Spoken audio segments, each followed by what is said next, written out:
બનાસકાંઠાના પાથરાવાડા રોડ પર બે ટેન્કર વચ્ચે ભયાનક અકસ્માત બાદ બંને ટેન્કરમાં ભીષણ આગ લાગી હતી। બંને ટ્રેલરમાં ખાદ્ય તેલ ભરેલું હોવાનું સ્થાનિકોનું અનુમાન છે। અકસ્માત બાદ આગની ઘટના બનતા ઘટના સ્થળ પર ટોળે જામી ગયા। જોકે અકસ્માત બાદ બંને ચાલકો સમયસૂચકતા વાપરી ટ્રેલરમાંથી કૂદી ગયા, જેની જાનહાનિ ટળી હતી। કપરાડામાં ટેમ્પો અને કન્ટેનર ટકરાતા કન્ટેનર ભડકે બળ્યું। સામસામે ટેમ્પો અને કન્ટેનર ટકરાયા અને કન્ટેનર બળ્યું ભડકે। વલસાડ જિલ્લાના કપરાડા તાલુકાના કુંભઘાટ પર ગંભીર અકસ્માત સર્જાયો। ઠંડા પાણીની બોટલો ભરેલું એક કન્ટેનર અને બટેકા ભરેલા ટેમ્પા સામસામે આવી ગયા અને બંને વાહનો ધડાકા સાથે અથડાયા। જોરદાર ટક્કરને કારણે બંને વાહનો પલટી મારી ગયા। આથી કન્ટેનરમાં ભરેલી કોલ્ડ્રિંક્સની બોટલો પણ રોડ પર અને આસપાસના વિસ્તારમાં ફેંકાઈ ગઈ હતી। આ તરફ સાથે જ ટેમ્પા પણ પલટી જતા ટેમ્પામાં ભરેલા બટેટાની પણ રોડ પર રેલમછેલ જોવા મળી। આથી બંને વાહનોને નુકસાન થયું। જોકે ટક્કર એટલી જોરદાર હતી કે ઠંડા પીણા ભરેલા કન્ટેનરમાં આગ લાગી ગઈ। આગ થોડી જ વારમાં રૌદ્ર સ્વરૂપ ધારણ કરી ચૂકી હતી। આખો ટ્રક રોડ પર બળીને ખાખ થઈ ગયો હતો। પ્લાસ્ટિકની બોટલો હોવાથી આગ વધુ ઝડપથી ફેલાઈ હતી અને ટ્રક આખો આગની ઝપેટમાં આવી જતા રોડ પર નાસભાગ મચી ગઈ હતી।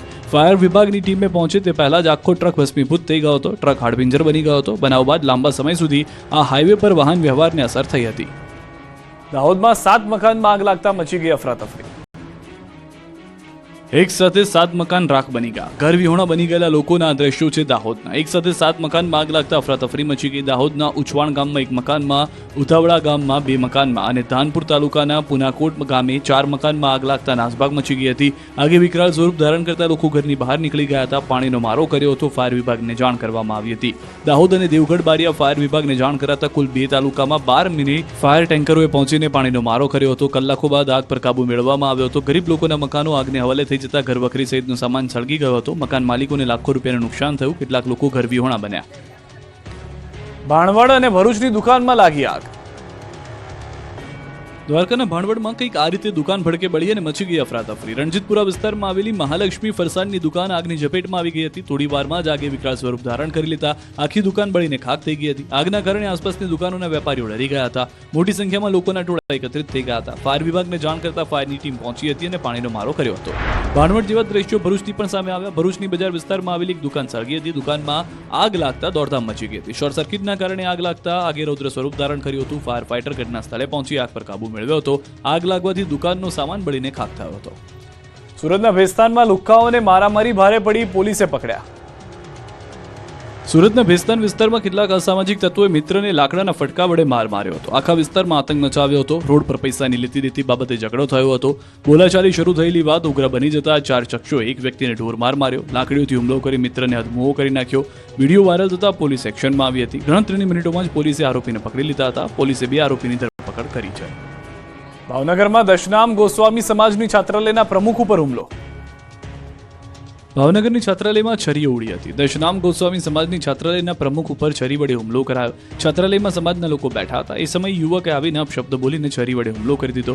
યુવકને સમાજના ગ્રુપમાં પ્રમુખ વિરુદ્ધ અવારનવાર ટિપ્પણી કરતા છાત્રાલય બોલાવવામાં આવ્યો હતો। યુવકને રૂબરૂ બોલાવવામાં આવતા યુવક ઉશ્કેરાયો હતો અને હુમલો કર્યો હતો। ઘટનામાં પ્રમુખ જગદીશગીરી ગોસ્વામીને હાથના ભાગે ઈજા પહોંચતા હોસ્પિટલ ખસેડવામાં આવ્યા હતા। જ્યારે પોલીસ ફરિયાદ બાદ હુમલો કરનાર વ્યક્તિ ફરાર થયો છે। જાહેરમાં હુમલો કરવામાં આવતા નાસભાગ મચી ગઈ હતી। સ્ટંટબાજોને પકડવા દ્વારકામાં સર્જાયા ફિલ્મી દ્રશ્યો।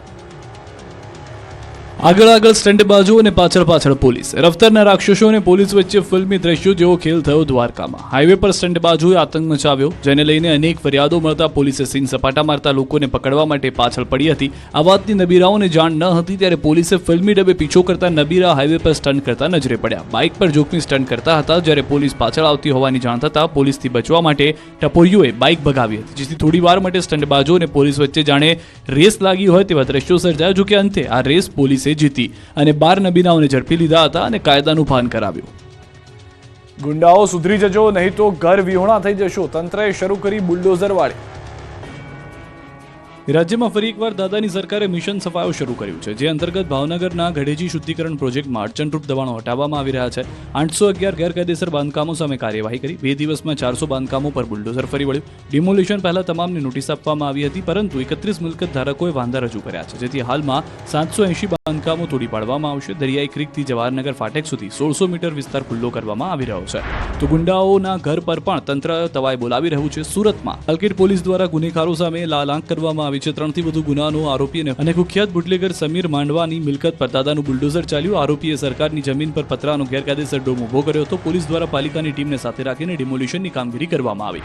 તો સુરતમાં અઠવા લાઇન્સ વિસ્તારમાં પણ ગુંડા તત્વોના ગેરકાયદે બાંધકામ પર બુલડોઝર ફરી વળ્યું છે. 2 જેટલા ગુસ્સીટોક અને 7 જેટલા ગંભીર ગુનામાં સંડોવાયેલા આરોપી સજ્જુ કોઠારીનું ગેરકાયદે બાંધકામ તોડી પડાયું. અઠવા લાઇન્સ વિસ્તારની નાનપુરા જમરૂક ગલીમાં સોસાયટીનો આખો રસ્તો કબજે કરી બાંધકામ કરાયું હતું. ગેરકાયદે બાંધકામની સાથે સાથે ગેરકાયદે વીજ કનેક્શન પણ મળી આવ્યા. પોલીસે આરોપીના આવકના સ્ત્રોતની પણ તપાસ શરૂ કરી દીધી છે.